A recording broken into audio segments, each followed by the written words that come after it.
The Republicans have officially taken the House, which means the Democrats will be the minority party heading into the next session.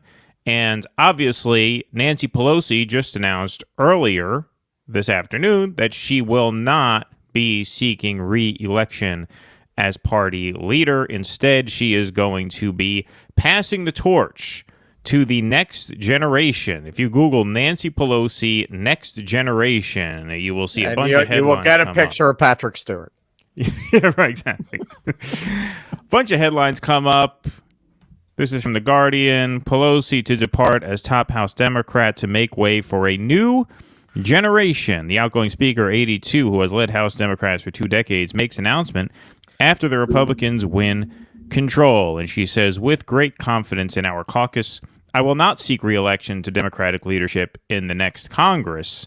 For me, the hours come for a new generation to lead the Democratic caucus that I so deeply respect, and I'm grateful that so many are ready and willing to shoulder this awesome responsibility. Now, she says many are able and willing, but we all know who it's going to be. It's going to be Hakeem Jeffries from New York's 8th Congressional District. So let's take a look at what this new generation of Democratic leadership actually means, because when they say new generation of leadership, what they mean is basically a crop of younger prostitutes, right, that they're going to hoist upon the country. So this is Hakeem Jeffries' pack. Well, they actually, they released an image of him in booty shorts on a corner. Yeah, well, I was going to say flagging down some Goldman Sachs executives. Well, we'll get to that in a second. But this Daddy, is Hakeem Jeffries. I'll take your hedge fund all the way inside for $20. Well, you're not too far off. I'm going to show some materials here in just a minute. But if we take a look, Team Blue PAC is the PAC that Hakeem founded. By the way, look at these donation amounts. Click here to donate $2,500. Should we give it a shot, everybody? Yeah, they don't want your fucking $10 donation. No. 100, 500, 1,000, 2,500, or you can specify a different amount. I had a poor person try to donate $27. Oh, Nancy, look. Hakeem Jeffries, Democratic Caucus Chair. Josh Gottheimer, the Problem Solvers Caucus, notorious centrist Democrat. He wanted to keep the SALT tax in. That was his big thing for all the Build Back Better stuff. He wanted the rich suburban Jersey people to be able to, write off their state and local taxes on their federal taxes, which is a loophole that only applies to the rich. That's his pet cause there.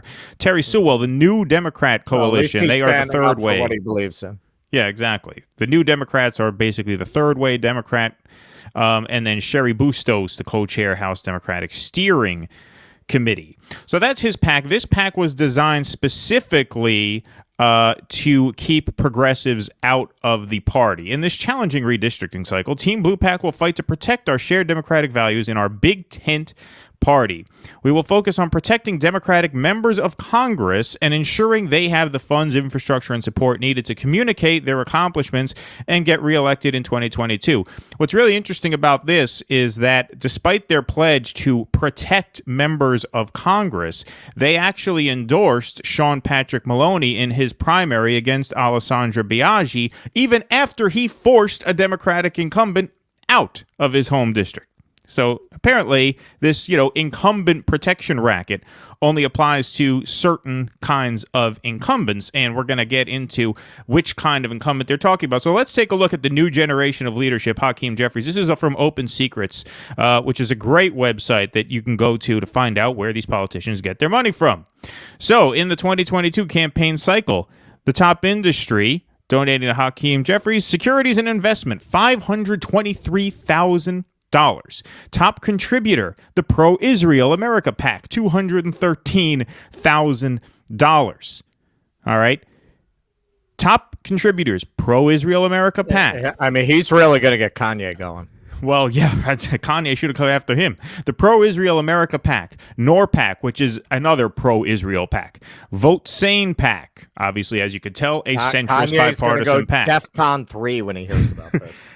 Comcast Corps, There you go. And the American Israel Public Affairs Committee. So of the top 5 here, 3 of these are Israel PACs. This one, obviously, and NORPAC is basically an American Israel PAC as well. The top industries donating to Hakeem Jeffries, the next generation of progressive leadership. Securities and investment, $523,000. Pro-Israel, $459,000. Real estate, $344,000. Lawyers and law firms, $266,000. And lobbyists, of course, $239,000. Now, not only are these both pretty dreadful lists of interests that have funded Hakeem Jeffries in this last cycle, but you also might think, hey, this is a lot of money that this guy's bringing in. Maybe he was in a swing district and he needed a lot of money to win re-election. Well, no. Hakeem Jeffries won re-election 72-27. There was no chance in hell that Hakeem Jeffries was ever going to lose. His opponent was named Yuri in a very anti-Russian, Russophobic moment. And he was running against the Yuri, too, on top of that. The Shevsky. I mean, that's a tough one. It's a tough one in this climate.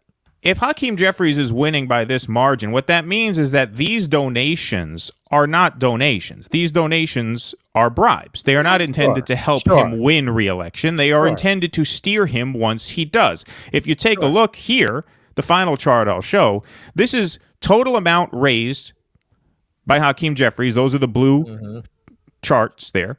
And then the average amount raised per Democrat in this cycle. So if you notice, since Hakeem Jeffries has been floated for either Speaker, or in this case, since there's probably never going to be another Democratic Speaker of the House ever again, Majority Leader. Since he's been floated for that, look at how much money he's raised compared to the average Democrat. So in this cycle, when Democrats probably will only end up losing the House by 1 or 2 seats, Hakeem Jeffries, in a race that he won 72-28, raised $5.6 million, raised double what the average Democrat raised. So maybe some of this money, if it was so important to maintain the House, to codify Roe versus Wade, maybe some of this extra money here off the top could have been diverted to Democrats running challenging races. But of course, the explanation goes back to what I said.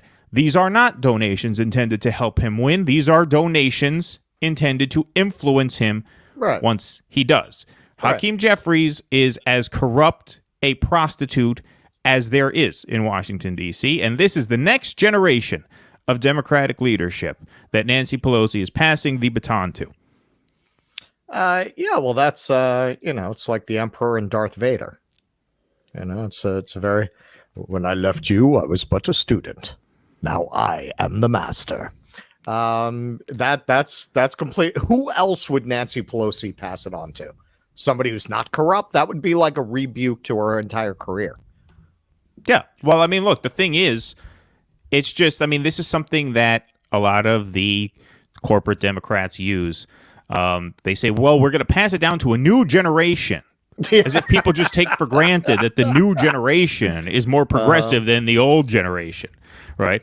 The new generation of Democrats. Now, Keaton, representation is important. We're going from a rich old white lady from San Francisco to a rich young black man from New York. From Brooklyn, right. That's progress.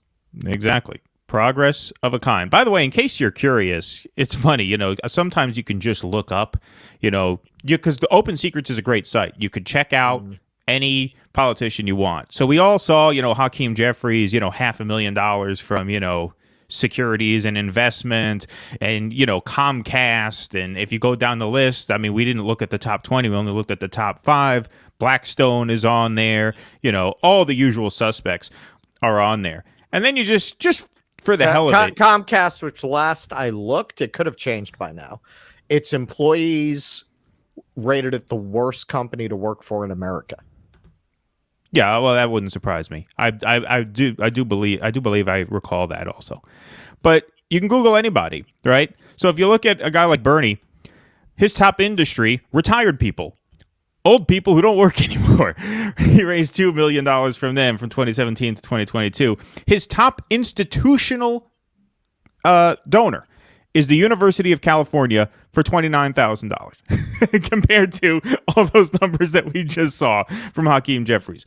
With AOC, it's a similar thing, although actually both of them do take money from Alphabet, which owns Google. And look, even Kaiser Permanente showed a little love to Bernie Sanders to the tune of $11,000. So, no one's got their hands totally clean. But just compare that. Well, in case Bernie ever actually does start hanging people in Central Park, they want to be on the right side of that. Yeah. Look, right. we donated. We were with you the whole time. Exactly. Please clap.